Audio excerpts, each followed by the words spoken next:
In the latest released episode of Agatha All Along, we finally got some answers, even though they came with even more questions. It seems like the show is slowly revealing the true identity of Aubrey Plaza's character, Rio Vidal, who apparently is not just any Green Witch, but the Green Witch. But it's clear there's more to her than that, as she's also Agatha's ex-lover, marking a first for the MCU. That relationship, however, is a bit complicated given who Vidal really is. As more people are watching the show, they're starting to realize they might be more interested in the villain than they initially thought. Part of the show's success definitely comes from Aubrey Plaza, whose character, Rio Vidal, remains a bit of a mystery in the early episodes. Fans have already started theorizing about who she could be, especially after Deadpool and Wolverine shook things up. So, those not tuning in with the show could be missing out on one of the MCU's biggest villain reveals yet. While there's a lot of mystery around her, one thing is clear: she's a total powerhouse, a fierce witch with a sharp sense of humor. It's no wonder she's already become a fan favorite. Her sarcasm plays perfectly off Agatha Harkness' bolder personality.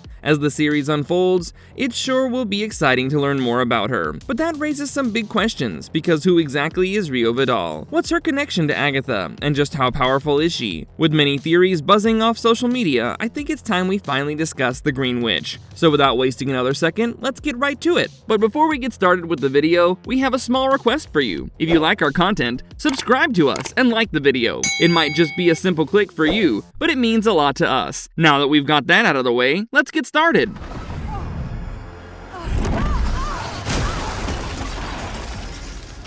What is Rio Vidal's character like in Agatha All Along? In a show packed with standout characters, Aubrey Plaza's Rio Vidal is definitely one of the most iconic. But here's the thing: even after 4 episodes, we still don't know much about her. What we do know is that she's incredibly powerful, and she has a complicated history with Agatha Harkness. This all comes to a head in a very classic Kill Bill style showdown between the two witches right in the first episode. So in the premiere episode, Rio Vidal shows up as a federal agent in Agatha's whole Agnes of Westview illusion. At first, it looks like she was on Agatha's side, constantly trying to free her from Wanda's spell a few times. But once Rio snaps out of the spell herself, she turns on Agatha, and the two go at it in a fierce battle. Right from the start, it's clear she and Agatha have a troubled past, or Rio would not have tried to kill her otherwise. Like Agatha, Rio is a powerful witch, easily using wind magic to slam Agatha against walls and floors. They fight hard, but there's a catch here, as they're bound by witches' rules that prevent them from killing each other. With Agatha temporarily powerless, she strikes a deal with Rio to hold off until she can regain her strength for a fair fight. Rio Vidal's backstory with Agatha is still pretty murky, but what is clear by the end of episode 4 is that the two have had a romantic past that ended badly,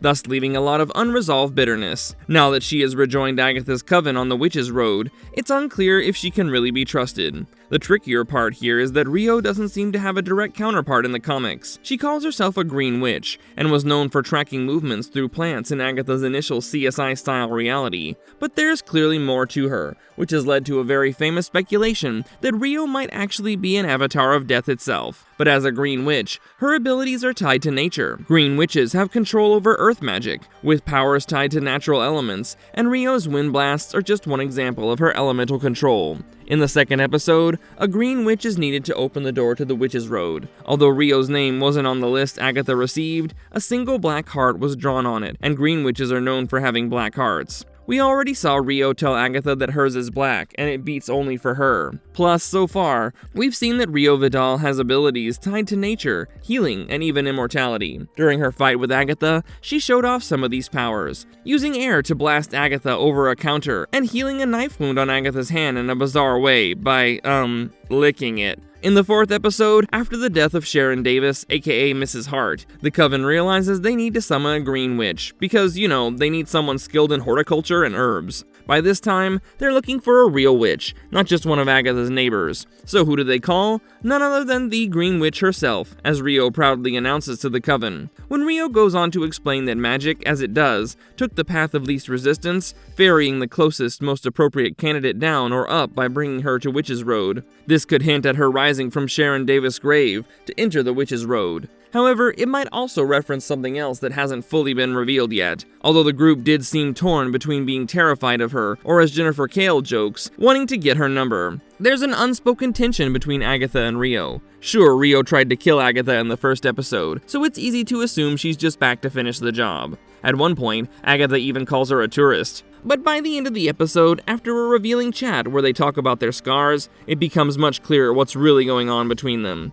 Rio shares a painful story about someone she loved, someone she was forced to hurt even though she didn't want to. "She is my scar," Rio says, delivering an emotional gut punch for the very first time. Hearing this, Agatha gets up and leaves. Rio follows, and for a moment, it seems like they're about to kiss. But just as the tension builds, Rio breaks the moment by telling Agatha that Teen isn't her son, Nicholas Scratch. Now, when Rio had first shown up on the Witch's Road, Agatha was furious, and Rio seemed to be challenging her to say something, to which Agatha doesn't respond. Instead, she just screams and walks away. But that's fine, as our main character tends to keep her cards close to her chest, so the entire secret between Rio and Agatha isn't too surprising. But as the Coven enters the second trial on the Witch's Road, the tension between the two gets even more interesting. When the rest of the Coven goes to check out the house, there's a moment when Rio sneaks up behind Agatha and says boo. Agatha then glances at the Coven and then back at Rio, simply responding with no. This could be interpreted as a straightforward leave me alone, but I would argue if Agatha is really telling Rio to back off and leave everyone else alone. Around 14 minutes into the episode, Agatha and Rio are found alone again in a recording studio.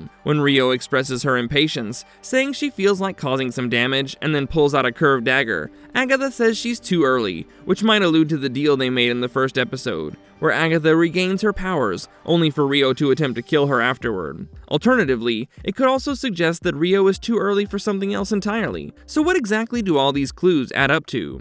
Agatha Harkness' romantic relationships as seen in the Marvel Comics. Marvel Comics' Agatha Harkness, who first appeared in 1970's Fantastic Four issue number 94, hasn't been shown with a love interest. However, since her debut, we've always seen her having a maternal, caring, and generous side. Initially, she served as the governess to Franklin Richards and companion to the Fantastic Four, and later she went on to become a mentor and mother figure to Wanda Maximoff's Scarlet Witch. Now, the existence of Nicholas Scratch, Agatha's very powerful but evil son, suggests that at some point she must have been involved in a romantic relationship. In the Marvel Comics, Nicholas Scratch is actually the result of Agatha Harkness' marriage, but the identity of his other parent has never been revealed. Given that Nicholas Scratch is a play on euphemisms for the devil, like Old Nick and Old Scratch. Some fans have speculated that the demon Mephisto could be his father. This speculation particularly fuels the theories about Mephisto potentially appearing in the MCU, particularly in Agatha All Along. On the other hand, Rio Vidal does not have a counterpart in the comics, making her connection to Agatha Harkness in the MCU completely new and really exciting. Before episode 4 of the series, we knew almost nothing about the history between Agatha Harkness and Rio Vidal,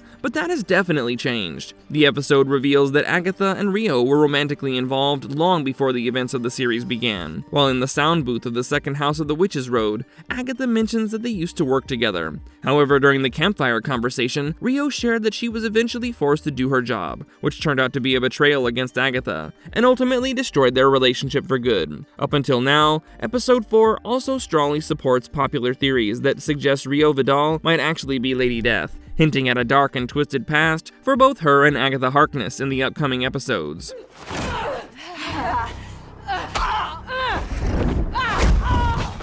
What makes everyone believe that Rio is indeed the MCU's version of Lady Death? It is clear that Rio Vidal is much more than just Agatha's ex-lover, which is a significant first for the MCU. However, things are getting complicated considering who she really is. The prevailing theory that seems to be taking shape is that Rio might actually be Death, specifically the character Death or Lady Death from Marvel Comics. In the comics, she had a major storyline as the love interest of Thanos. Fortunately for Agatha, it seems unlikely that things will unfold in quite that way here. Now we can begin with an interesting clue in her name, as Rio Vidal translates to something like River of Life, and rivers are often associated with the underworld. So in this case, the phrase River of Life frequently refers to the blood that flows through our veins. On top of that, she literally rises from Mrs. Hart's grave, looking quite evil and skeletal before turning back into her more familiar, attractive self, which is about as death-related as it gets. When she told the Coven, "I was in the neighborhood," it felt like a clue that she had not actually been summoned but was already there.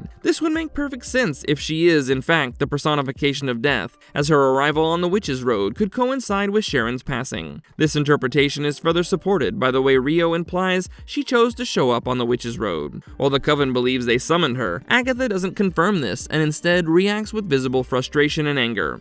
It's clear that her feelings aren't solely due to their past. She's also concerned about her young ward and the possibility that Teen might actually be her son, Nicholas Scratch. However, Rio dismisses that idea, which makes me think if she's even affected by the sigil binding Teen's true identity, which goes on to really showcase the extent of her power. Plus, there's more evidence to suggest that Rio is indeed Lady Death. When Rio and Agatha allow the other witches to overhear their discussion, she talks about getting the witches killed so she can get their bodies. She predicts that Agatha will kill all the witches around her one by one, then quips about how she would get her power, while Rio gets her bodies. That motivation is exactly what you'd expect from the Avatar of Death, and it certainly doesn't look good for Agatha's Coven. Later, when Teen is injured, Agatha, sensing the danger, subtly warns Rio not to take Teen's soul, who appeared to be on the brink of death. Again, circling back to the time Rio mentions hurting someone she loved by doing her job, it could refer to her either killing Agatha's son, Nicholas Scratch, or taking him to the underworld in exchange for Agatha obtaining the Darkhold, which would definitely explain why there's such shared bitterness between the two characters. If that's the case, she would know that Teen isn't actually her son, a theory that Agatha seems to have considered, but then, like I said before, Rio ultimately dismisses that. Another popular theory about Teen is that he might actually be Billy Maximoff, Wanda's son, which feels almost inevitable at this point, but that's a discussion for another time. Who is Lady Death in Marvel Comics? In the comics, Death is often referred to as Mistress Death or Lady Death, and is a cosmic entity that predates creation itself. Created by Jim Starlin and Mike Friedrich, she made her first appearance in 1973's Captain Marvel issue number 26. And as her name suggests, she embodies death in its purest form. Death is similar to other eternal entities in the Marvel Universe, like Eternity or the Living Tribunal, both of which have made brief appearances in recent MCU projects. Eternity showed up in Thor: Love and Thunder, while the Living Tribunal had a quick cameo in Multiverse of Madness. So it would not be surprising to see Death make an appearance in the MCU at some point. In the comics, Death typically takes on a skeletal appearance dressed in a black hood, but very often she can also appear as a Caucasian woman with black hair. Now Thanos, who's famously known as the Mad Titan, had an obsessive love for her. In the Infinity Gauntlet comic storyline, his infamous snap that wiped out half of all life in the universe was actually an attempt to win her favor. However, Death was never really impressed by his advances and consistently turned him down. To put it simply, she saw herself as being above him, and if I were her, I would probably feel the same. But then, years later, Death revealed that she had some love for Thanos, and eventually they combined their powers to create a child known as the Rot. However, Death was absent from Infinity War and Endgame. Plus, Thanos had completely different motivations for his actions in the MCU. But if Rio turns out to be Death, it would be really fun if she made a cheeky reference to Thanos' obsession with her at some point. Interestingly, in later comics, Death even developed a flirtation with Deadpool of all people. Given that Deadpool can't die, it's ironic to think that he falls into the category of wanting what he can never have. From the very beginning of Agatha All Along, there have been plenty of visual hints too that Rio might actually be Death. In the first episode, she shows up in a black hood while attacking Agatha's house, and she also wears a similar hood in episode 4 on the Witch's Road. But this one has a touch of 70s glam. Additionally, her signature curved dagger appears in the tarot deck designed by Lilia Calderou, representing death, and that can't be just a coincidence. Everything seems to point to Rio Vidal being some incarnation of Death herself.